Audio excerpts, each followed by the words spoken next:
नमस्कार, मैं doctor DS Chauhan इस वीडियो में आपका हार्दिक स्वागत करता हूं। पिछले वीडियो में हमने जलवायु और मौसम में अंतर देखा था और उसके साथ ही IMD के बारे में थोड़ी बात की थी। इस वीडियो में हम भारत की जलवायु को प्रभावित करने वाले प्रमुख तत्वों के बारे में देखेंगे। तो आप ध्यान से इस वीडियो को देखिए क्योंकि अंत में मैं आपके लिए कुछ प्रश्न भी लेके आया हूँ। तो समझते हैं भारत की जलवायु को प्रभावित करने वाले प्रमुख कारक कौन कौन से हैं। सबसे पहले अगर हम इस चीज की शुरुआत करें तो वो कुछ इस तरह से कि एक कहावत है कि भारत में विश्व की समस्त प्रकार की जलवायु पाई जाती है। इसका मतलब ये है कि विश्व में जितनी भी प्रकार की जलवायु है वो सारी भारत में कहीं न कहीं आपको जरूर मिलेगी। जैसे उदाहरण के लिए मैं आपको कुछ समझा देता हूँ। जैसे हम ट्रॉपिकल क्लाइमेट की बात करते हैं, ये दुनिया के कुछ प्रमुख क्लाइमेट हैं जो हर जगह मिलते हैं। जैसे ट्रॉपिकल उष्णकटिबंधीय जलवायु, तो हमारे भारत में ये उष्णकटिबंधीय जलवायु दक्षिणी भारत के अंदर मिलती है, कुछ सेवन सिस्टर का हिस्सा भी ऐसा ही है। इसी तरह से अगर हम देखें टेम्परेट क्लाइमेट, जिसको हम शीतोष्ण कटिबंधीय जलवायु कहते हैं, जहाँ 6 महीने मोटे तौर पर गर्मी और 6 महीने सर्दी पड़ती है। तो ये वाला जो रीजन है उत्तरी भारत, उसमें ऐसा ही रहता है सामान्यतः 6 महीने गर्मी 6 महीने सर्दी, क्योंकि उष्ण कटिबंध में तो साल भर गर्मी पड़ेगी। इसी तरह से एरिड और सेमी एरिड क्लाइमेट, या हम मरुस्थलीय जलवायु भी कह सकते हैं, या एरिड जलवायु भी, या ड्राई जलवायु भी हम कह सकते हैं। तो अपने यहाँ थार के मरुस्थल में इस तरह की जलवायु पाई जाती है, बिल्कुल शुष्क जलवायु और शुष्क जलवायु जिसको हम कहते हैं, जहाँ बारिश 50 सेंटीमीटर से भी कम होती है। इसी तरह से पोलर जलवायु मतलब ध्रुवीय जलवायु, जहाँ हमेशा बर्फ ढका रहे, तो हमारे हिमालय के अंदर इस तरह की क्लाइमेट आपको आसानी से मिल जाएगी। ये हिस्सा ऐसा है जो हमेशा बर्फ से ढका रहता है। इसी तरह से हम अगर तटीय जलवायु की बात करें, कोस्टल क्लाइमेट, तो हमारे यहाँ देखो पूर्वी तटीय तट है और पश्चिमी तट है, इन दोनों तटों के ऊपर तटीय जलवायु जो है वो भी देखने को मिलती है। तो तटीय जलवायु भी है, प्लस हमारे यहाँ महाद्वीपीय जलवायु भी देखने को मिलती है। जो उत्तरी भारत है उसमें महाद्वीपीय जलवायु पाई जाती है। उसका मतलब यह है कि सर्दी में बहुत ज्यादा सर्दी या गर्मी में बहुत ज्यादा गर्मी पड़ती है। तो कहने का मतलब यह है कि भारत में जितनी टाइप्स की क्लाइमेट्स हो सकती है, सारी भारत में कहीं ना कहीं अवेलेबल है, कहीं ना कहीं। इसीलिए हम कहते हैं कि भारत में विश्व की समस्त प्रकार की जलवायु पाई जाती है। और सवाल यह है कि ऐसा क्यों? तो उसके कई सारे कारण हैं, और उन सारे कारणों या उन सारे एलिमेंट्स और तत्वों की बात हम आगे कर रहे हैं कि क्यों भारत में इतनी जलवायु विविधता पाई जाती है, उसके पीछे अलग अलग कारण क्या है, या अलग अलग जगहों पर अलग अलग तरह की जलवायु पाई जाती है, तो वो क्यों पाई जाती है। सबसे पहले हम बात करेंगे भारत की जहां लोकेशन है। मैंने पिछले वीडियोस में आपको बताया था कि भारत विश्व में कहाँ लोकेटेड है और उसका क्या महत्व है। ये बात हम पहले कर चुके हैं। अभी मैं आपको सिर्फ यहाँ जाके बताऊंगा आपको कि ये भूमध्य रेखा है, यानी कि इक्वेटर, ये कर्क रेखा है और ये मकर रेखा है। अब आप यहाँ पर देखिए, भारत के बीच में से होके कर्क रेखा गुजरती है, और ये हमने पहले वाले वीडियो में देखा भी अच्छे से। अब हम आप जानते हैं कि जो विषुवत रेखा है वहां से लेके कर्क रेखा के बीच वाला हिस्सा ट्रॉपिकल कहलाता है, उष्ण कटिबंध कहलाता है। ठीक है, तो इस भारत में उष्ण कटिबंधीय जलवायु पाई जाती है, मतलब साल भर मौसम मतलब उष्ण रहता है, गर्म ही रहता है। अब जैसे उदाहरण के लिए हम देखें कि ये जो दक्षिणी भारत है इसमें साल भर गर्म रहेगा। अगर हम इस कर्क रेखा से उत्तर वाला हिस्सा देखेंगे तो यहाँ कर्क रेखा से लेकर 66.5 डिग्री नॉर्थ तक ये पूरा शीतोष्ण कटिबंधीय क्षेत्र कहलाता है। मतलब सामान्यतः 6 महीने गर्मी 6 महीने सर्दी। तो ये जो उत्तरी भारत है वो पूरा शीतोष्ण कटिबंध में आता है, जिसको हम टेम्परेट क्लाइमेट कहते हैं। तो इसमें भी वो आप देख सकते हैं। तो इस तरह से हमारे जो कर्क रेखा है वो और भारत को दो भागों में बांट लेती है। और साथ ही आपने ये अक्षांश और देशांतर रेखा है, मैंने पिछले वीडियो में ध्यान से समझाया था आपको कि किस तरह से ये लोकेटेड है और भारत कहाँ पर मौजूद है। तो यहाँ इसके स्थित होने के कारण ही जो भारत आधा उष्ण कटिबंध में है और आधा शीतोष्ण कटिबंध में, उसका बहुत फायदा मिलता है भारत को। अगर हम देखें चाहे एग्रीकल्चर के तौर पर देखें तो सबसे बढ़िया फायदा, सारी तरह की फसलें भारत में हो जाती है। दूसरा जो फैक्टर है वो देखें कि डिस्टेंस क्या है इक्वेटर से। ये इक्वेटर है विषुवत रेखा, और यहाँ से वो कितना दूर है। तो हम जानते हैं कि 0 डिग्री और भारत 8 डिग्री से शुरू होता है, तो 8 डिग्री अक्षांशों का फर्क इसमें हमको दिखाई देता है। 1 डिग्री के बीच में लगभग 111 किलोमीटर का डिफरेंस होता है। तो उस हिसाब से अगर हम देखें तो लगभग 850 किलोमीटर दूर है इक्वेटर से। और कहीं कहीं 876 भी आपको लिखा हुआ मिलेगा। लेकिन सामान्य सी बात यह है कि अगर हम इक्वेटर से जैसे जैसे ध्रुव की तरफ जाएंगे वैसे वैसे क्या होगा, सर्दी बढ़ती जाती है। और ध्रुव से इक्वेटर की तरफ चलते हैं तो वैसे वैसे गर्मी बढ़ती जाती है। तो भारत यहाँ देखिए इक्वेटर से इतना दूर है, फिर धीरे धीरे नॉर्थ की तरफ चलते रहेंगे तो नॉर्थ वाला हिस्सा धीरे धीरे ठंडा होता जाता है, जबकि साउथ वाला जो हिस्सा है वो धीरे धीरे गर्म होता जाता है। तो इस तरह से यहाँ से अगर हम इधर चलें तो धीरे धीरे ठंडा होता जाएगा, और यहाँ से इधर चलेंगे तो धीरे धीरे गर्म होता जाएगा। ये एक सामान्य एवरेज बात है, औसतन हम ऐसा कह सकते हैं। अगला है डिस्टेंस फ्रॉम सी, समुद्र से दूरी कितनी है। अब आप देखिए ये जो साउथ इंडिया है वो समुद्र से ज्यादा दूर नहीं है, तो यहाँ समुद्र का समकारी प्रभाव पड़ता है। मतलब यह है कि साल भर जो मौसम है और जो जलवायु वो एक जैसी रहती है यहाँ पर। जो ट्रॉपिक मतलब जैसे केरल को हम देखें तो सर्दियों में ज्यादा ज्यादा तापमान 22 डिग्री हो जाएगा, गर्मियों में ज्यादा ज्यादा 25 डिग्री हो जाएगा, बस ये ऐसा रहता है। तटीय क्षेत्र की बात कर रहा हूँ। तो जहां समुद्र का जो नियरर हिस्सा है वहां साल भर लगभग एक जैसा मौसम रहता है, एक जैसी जलवायु रहती है। अगर हम समुद्र से दूर जाएंगे तो हम जैसे जैसे समुद्र से दूर जाते जाएंगे वैसे वैसे उसमें बदलाव जो है वो तेज गति से आने लगता है। अब जैसे हम उदाहरण के तौर पर देखते हैं कि एक तो यहाँ मुंबई है। अब मुंबई का साल भर आप देखिए लगभग सेम ही रहता है, थोड़ा सा बदलाव उसमें आता होगा। लेकिन दिल्ली को आप देखिए, दिल्ली में क्या होता है, दिल्ली समुद्र से दूर है, बहुत दूर है। तो ऐसे में वहां पे सर्दियों में कड़ाके की सर्दी पड़ती है, 2 डिग्री 3 डिग्री तक टेम्परेचर गिर जाता है, और गर्मियों में आपने देखा होगा 45 डिग्री तक भी रिकॉर्ड किया जाता है। तो वो समुद्र से दूर है इस वजह से। मुंबई में ऐसा नहीं हो सकता कि 45 डिग्री टेम्परेचर रिकॉर्ड कर ले, या माइनस में या 0 डिग्री या 10 डिग्री या 2 डिग्री 3 डिग्री टेम्परेचर रिकॉर्ड कर ले। ऐसा मुंबई में नहीं हो सकता। क्यों? क्योंकि वो समुद्र के तट पर है, वहां इतने वेरिएशन आ ही नहीं सकते। तो आप देखिए ये जो भारत है उत्तर वाला वो समुद्र से दूर है, तो इसलिए इनमें वेरिएशन भी ज्यादा देखने को मिलता है। और दक्षिणी भारत समुद्र के पास में, इसलिए इसमें वेरिएशन कम देखने को मिलता है, लगभग एक जैसा ही क्लाइमेटिक कंडीशंस रहती है साल भर। अगला है डायरेक्शन ऑफ विंड। मैंने पिछले वीडियो में भी आपको बताया था जलवायु को प्रभावित करने वाले कारक में, कि हवा अगर विषुवत रेखा से ध्रुव की तरफ जा रही है तो वो क्या करेगी, जहां भी जाएगी वो उस स्थान को गर्म करेगी। अगर हवा ध्रुवों से विषुवत रेखा की तरफ आ रही है तो वो ठंडी होगी। अब हम जैसे भारत के अंदर गर्मी की ऋतु में बहने वाली पवन की बात करें तो वो ऐसे बहती है, तो भारत के अंदर गर्मी लेके आती है। और सर्दी में बहने वाली पवनें इधर हिमालय से इधर बहती हैं तो वो ठंड लेकर आती है। तो आप देखिए पवनों का डायरेक्शन क्या है, किस दिशा में वो बह रही है। तो भारत के अंदर 6 महीने तो पवनें ऐसे बहती हैं जो गर्मी लेकर आती हैं, और 6 महीने ऐसे बहती है जो सर्दी लेकर आती है। तो इस तरह से हम यहाँ समझ सकते हैं कि विंड्स का जो डायरेक्शन है वो किस तरह से इसको प्रभावित करता है।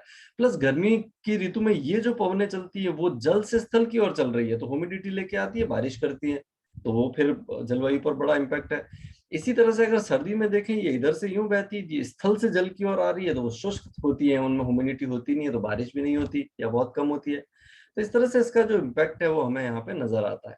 अगला है मानसून। वैसे मानसून क्या है मैं अगले वीडियो में बड़े डिटेल में इस पर बात करूंगा, लेकिन हम सामान्यतः ये कह सकते हैं कि 6 6 महीने में या ऋतु के अनुसार अपनी दिशा बदलने वाली पवनों को हम मानसूनी पवनें कहते हैं। तो भारत के अंदर गर्मी में अगर आप देखेंगे तो इस तरह से बहती है, सर्दी में इस तरह से बहती है, तो इसको मानसून कहते हैं। और भारत के अंदर जो वर्षा होती है इसका 95% से ज्यादा भाग मानसूनी पवनों से ही होता है।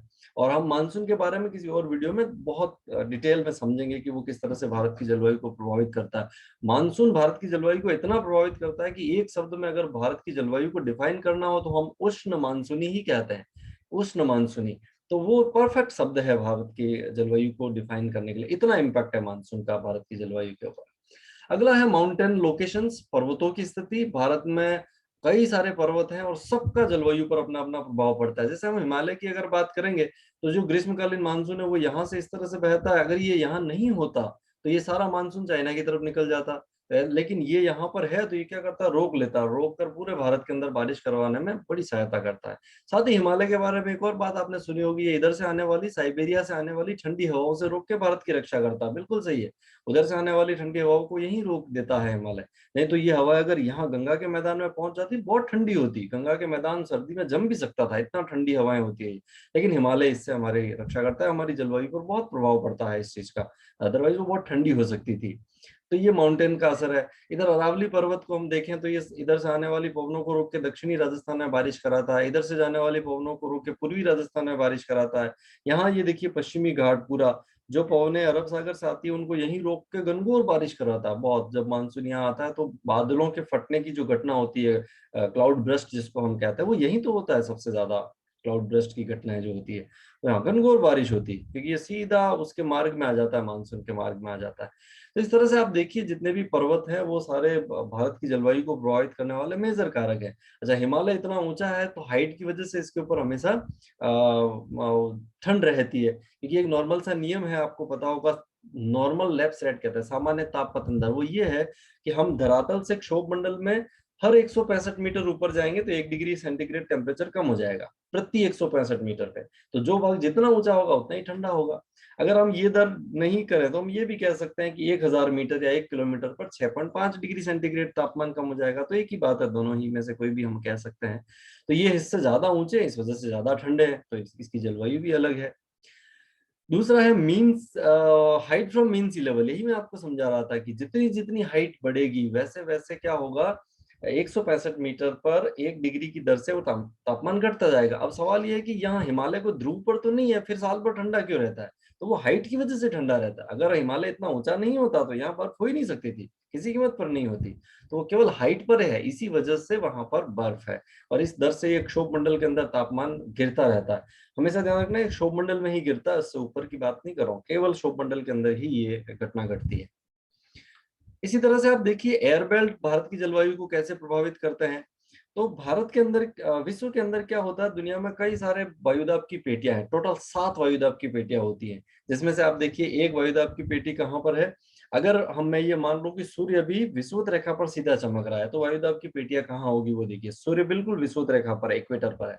तो सबसे पहले बीच वाला हिस्सा लो प्रेशर बनता है, क्योंकि यहाँ गर्मी ज्यादा रहती है, और जैसे जैसे गर्मी बढ़ती है तो हवा गर्मों के ऊपर उड़ जाती है, तो लो प्रेशर बन जाता है, एलपी कहते हैं। इसी तरह से आप देखिए इस ध्रुव पर और इस ध्रुव पर, दोनों ध्रुवों पर ठंड ज्यादा है, तो इस वजह से वहां पर हमेशा हाई प्रेशर रहता है। तो पृथ्वी के ऊपर 3 वायुदाब की पेटियां तापमान की वजह से बनती है। यहाँ पर लो प्रेशर बना, तापमान ज्यादा है इसलिए, दोनों ध्रुवों पर हाई प्रेशर बना, तापमान कम है इसलिए। इसके अलावा पृथ्वी पर 4 पेटियां और बनती है, एक लो प्रेशर की और एक हाई प्रेशर की यहाँ, एक लो प्रेशर और एक हाई प्रेशर यहाँ, ये 4 पेटियां और हैं, लेकिन ये पृथ्वी की घूर्णन गति के कारण बनती है। तो इस तरह से टोटल 7 पेटियां हो गई। अब मैं इनका अक्षांश बताऊं तो 0 डिग्री, ये 30 से 35 डिग्री, ये 60 से 65 डिग्री, और वो 90 डिग्री, इसी तरह से इधर भी चलता है। अब यहाँ ध्यान देने वाली बात यह है कि ये व्यवस्था कब है, जब सूर्य विषुवत रेखा पर सीधा चमक रहा है। लेकिन मैंने पिछले वीडियो में कहा था कि सूर्य कभी कर्क रेखा पर सीधा चमकता है, कभी मकर रेखा पर सीधा चमकता है। तो क्या होगा, जैसे जैसे मान लेते हैं सूर्य कर्क रेखा पर सीधा चमकने के लिए उधर आगे बढ़ रहा है, और वो वहां पहुंचा कर्क रेखा पर सीधा चमकने के लिए। एक बात यहाँ ये ध्यान रखना, सूर्य कभी कहीं जाता नहीं है, वो तो पृथ्वी घूम रही है, लेकिन हम ऐसे ही कहते हैं सूर्य के लिए कि सूर्य उत्तरायण हुआ, दक्षिणायन हुआ, घूमती पृथ्वी है।